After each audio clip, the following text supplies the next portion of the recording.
Ili mapukningda khali ai lairik kana padaba yade nangi mitmangda ai matik chadaba yade adu kandada nangna aigi awabase masa khangbigadawribani aduga pukninggi wafamse haidokpa ngamkhidra aina ngasi wariba tawriba mayamse supna tangi nanga matam pupnamakta naksinanaba hotnakhibani ko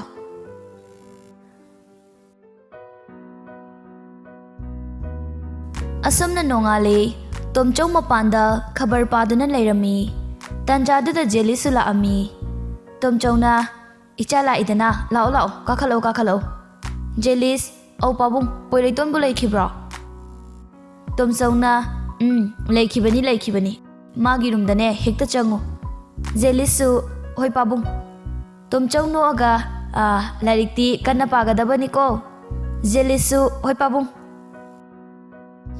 Ranina Aima icha jelis sula idana chango magi room da lehobani jelis oi mama Ranina amu ngasidine chak isinga sida chakrasi ko hangranu ko jelisu oima jelis poireiton gi room da changai jelis na ai ngahakta yecha baya gadro poireiton is adum chango ubai amuk leptana leiranu ba jelis nang bularik pamandana wadabra ba Poireiton sumying lambanida Jelisna ado kai leirage nangna lakta yaroi kan hairidubo Poireiton aina nanga wamta tanadaba yadaba ma leirini Jelis adubu kaino ba Poireiton as kamaina haiduino khangdreda ai Jelis no aga oh ai khange nangisi amadogi natro Poireiton Jelisna mo Ado, ay kari mating pangbiyo hai no ba?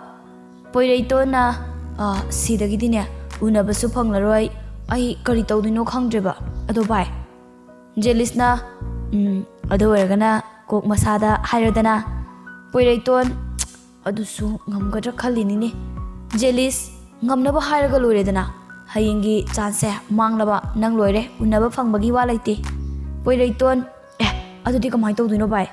Jelis aduna ne namdana contact number ama lohongnaba tahokseba Poireiton na as phone bu pairamgadro Jelis oh pangida ko nangse paidragana mama gi phone number do hekta lohoggadabane ba khangaba Poireiton no fet tawraga nanga punna wakal thadaminaraga ne wakal khar thoi Jelis ado bai aidi thadi tasingna thajade Poireiton kaibuno thajade aisina Jelisna nangna ne Leslie pamlamidubo haibenida Poireiton no aga karigi thajadriba Jelis yam thina khenai ko khaji kharakta nate loi khenai ado kaidano ba nangna ma pamlibase Poireiton no fet tawraga khangde mangonda yam nuksiba ma yauri aine yam chakchaba Jelisna ado romance taga yam tawrukhini ko exam kuidrabani Poireiton su hoi khangeba ado horen ko na haloko sida ibani ne tathok tasin tawgadaba yam lei Jelis hoida nangi damak haiduni aina laklibase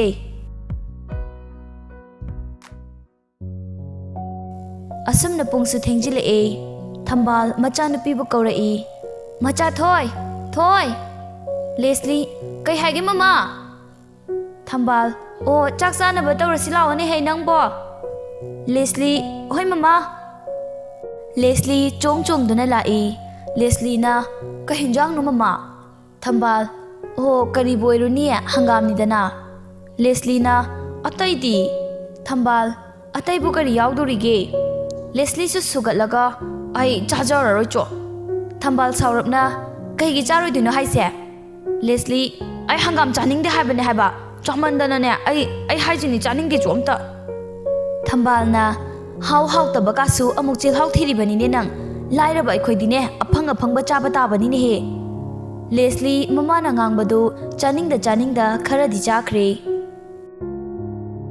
Leslie chak ising toklaba matungda magi room da changlai aduga magi famung akoibadu school gi notebook ka rabbook ka akoibadu pungcha hikchairami aduga famung duda kampur achauba amana koisili aduga lim ama thalaga sum lairik singdu hangdo aga thami Leslie as hayeng na loire school kadoise.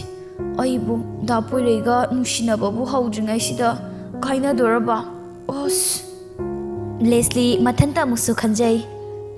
Khangnidana hayeng farewell namitsidane aigi sahitya mayam se khomjillaga letter do oina nungsi tenjai kaplaga nungsi phongdokhe khangniba.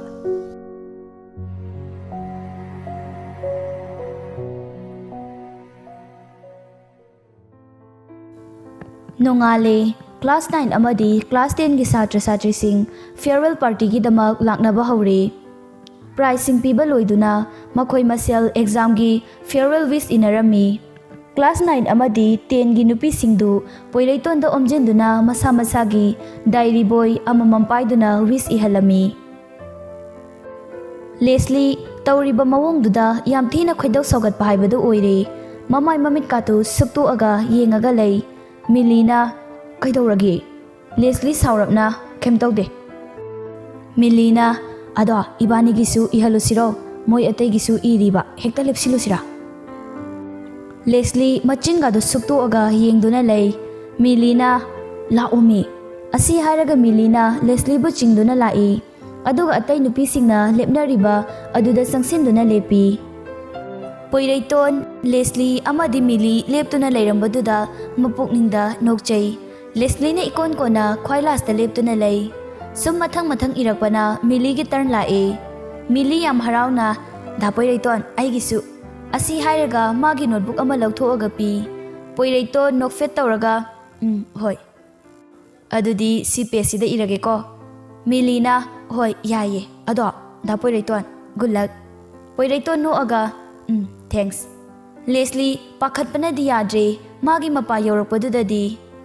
Mili Leslie gi manakta nangna changsillaga yam tapna hoi nangna haini habado mathanda leiringai sida hayawro sasat ay swaida leiramge ko.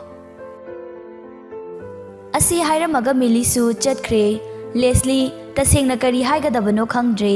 Makhut adu tunglomda thamlaga letter du pairaga mamaidu haifet nondaraga lepi.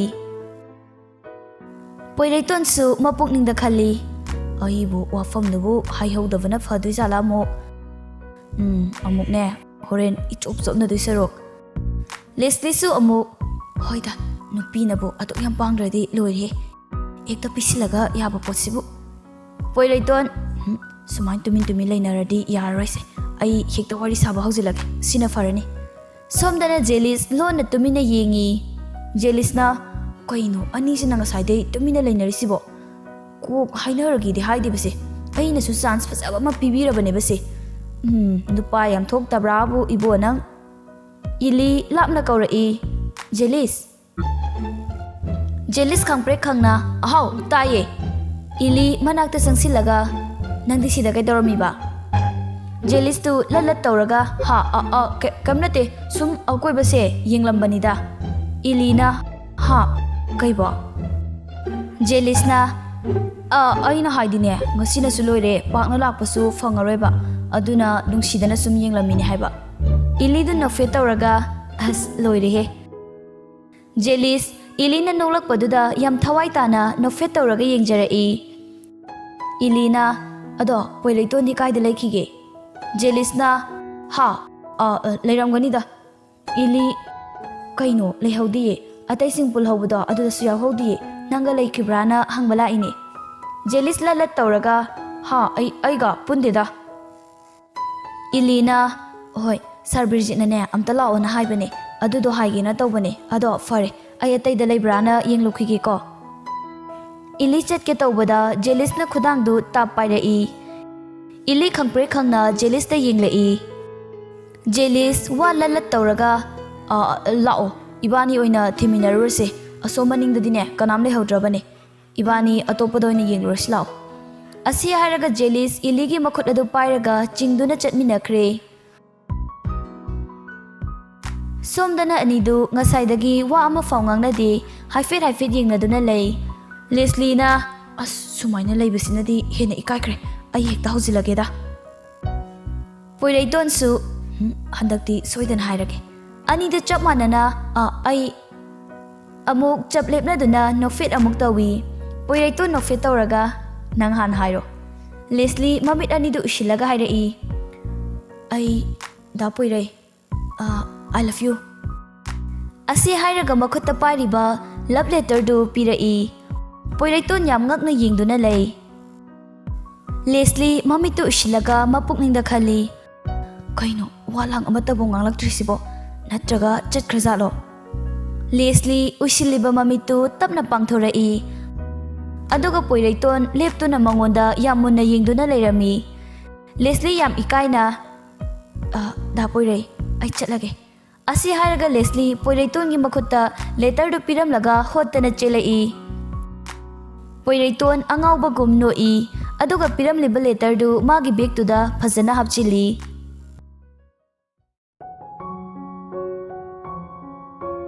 Leslie sor thabet holaga Millie gi manakta fammi. Millie kanana tanarage adu yam kana chelai dubo. Leslie na Millie ai loredana ai lore ngasidi. Millie na kaino aisibo nang da poiraiton da hairam labo. Leslie hairame haiba. Millie yam khangning na adudi mana kai hairake. Leslie kam hairakte da letter do ta pishelamaga hekta kanna chelapani dana. Millie adudi kamain tawdiba. Leslie sor khara hondoaga yarasu yadrasune aigi pukningda laiba wafam dumadi hayoredana. Millie na su hoi chumine adubudi hannaba tawrusise ataisu hannaba yawkrabani. Leslie na pungsu thengjilakpana mayumda loina hannarai.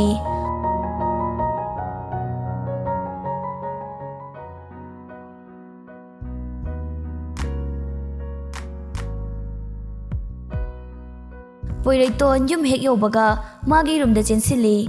Aduga school uniform du phawba hongdoktana magi table da famduna ngasai Leslie na pirakliba letter du puthorai. Poiraiton yam harauna letter du paba horai. To my dear da poirai.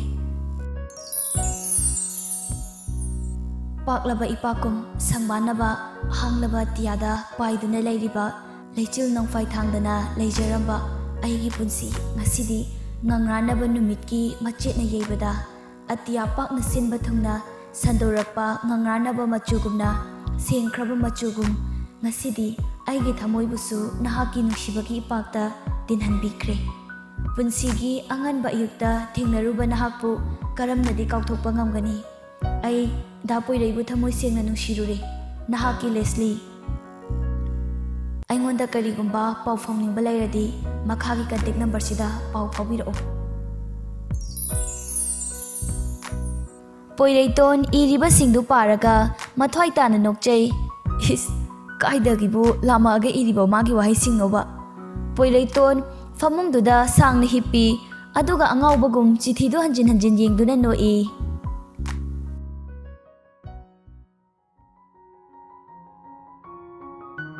Asumna numit kharani haukraba matungda Leslie hoigi last final exam numit ni.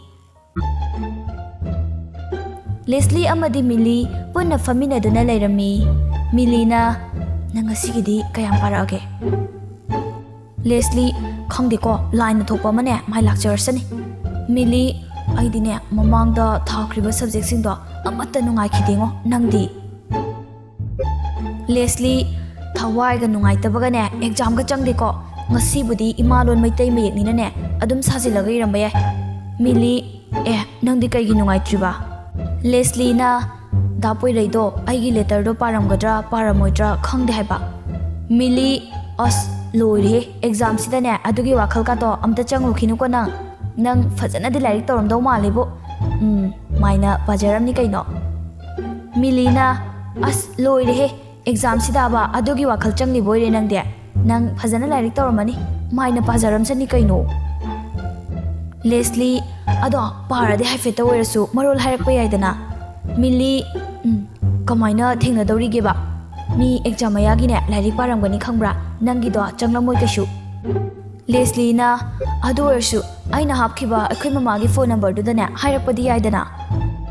Millie na wah masana phawba yani yaroi khangdabaduda nangna phone number ga pisiline ba nang dilaradana ne class 10 gi chen ni ludo khangbra adusu da poileida ne propose tawi hayi.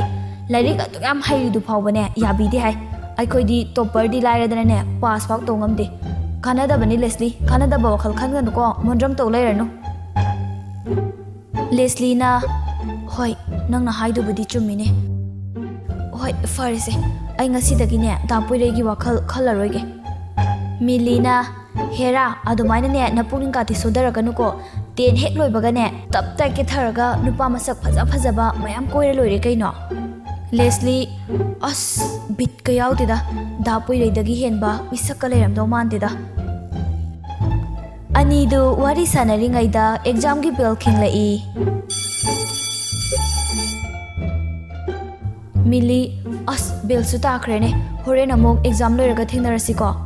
Leslie su Millie good luck. Leslie na amok all the best.